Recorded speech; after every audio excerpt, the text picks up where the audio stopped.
Not all journals are created for the same purpose. And I think this is where a lot of people get frustrated. They buy a journal, they're excited, they use it for a few days, maybe a few weeks, and then it just sits there. And eventually they start thinking, I guess journaling just isn't for me. But honestly, I don't think that's true.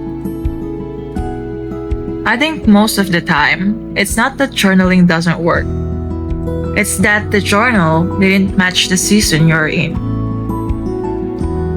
Because journaling isn't a one size fits all, and neither are we. There are seasons where you need to process, seasons where you need clarity, seasons where you just need something simple and stabilizing. And if you choose a journal that doesn't match what you actually need, it can feel heavy, or overwhelming, or pointless. So when people ask me how to choose the right journal, I always come back to one question. What kind of season are you in right now?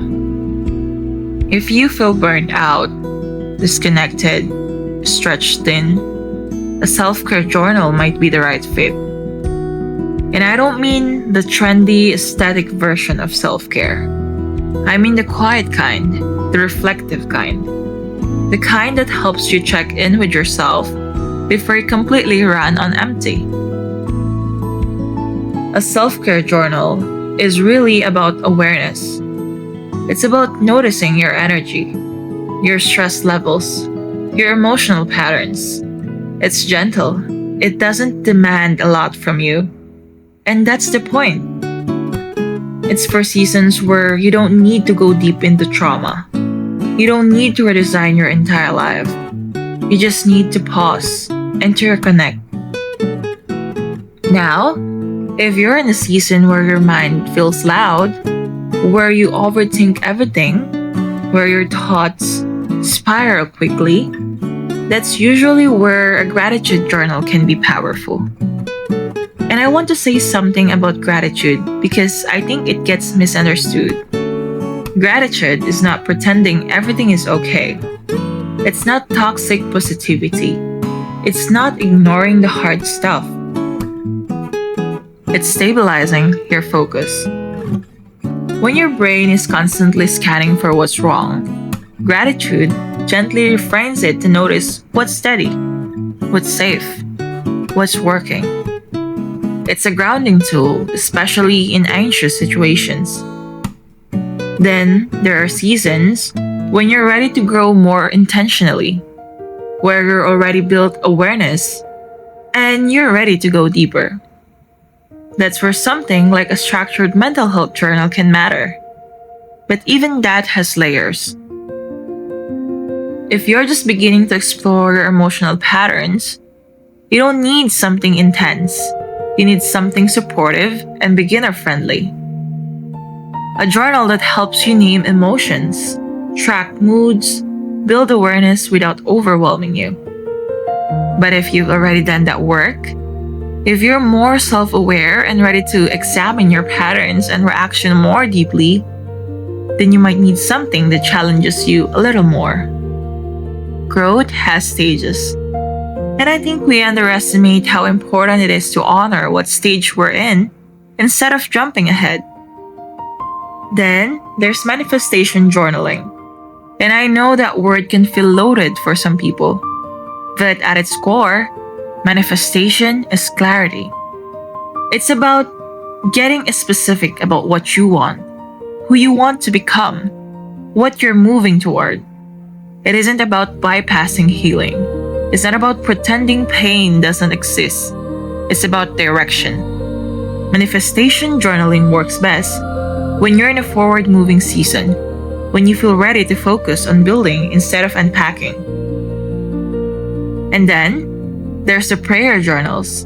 For some people, faith is central to their growth, and a structure around prayer can make that connection feel more intentional.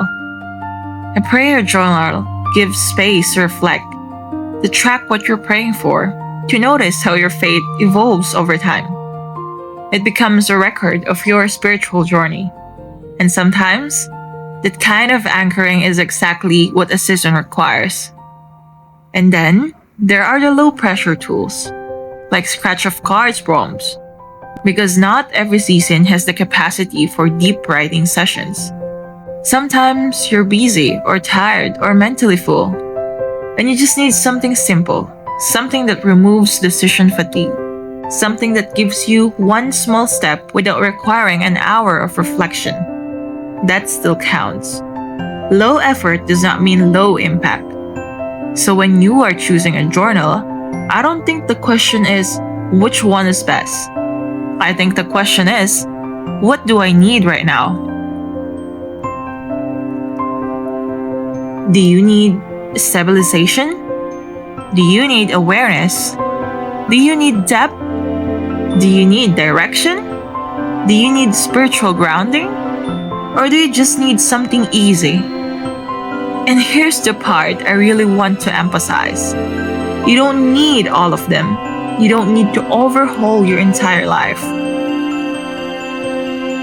You need the one that fits this season. And the season is allowed to change. You might start with a self-care journal, then move into deeper mental health work, then shift into manifestation when you feel ready to build. There's no hierarchy. There's no better. There's just alignment. And when the journal matches the season, it doesn't feel forced. It feels supportive.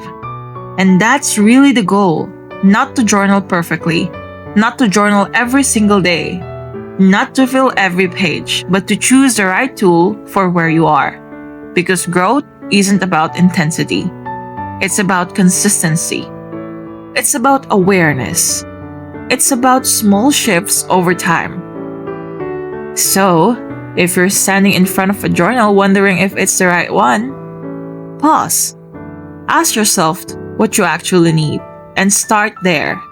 You don't need every journal, you just need the one that fits your season.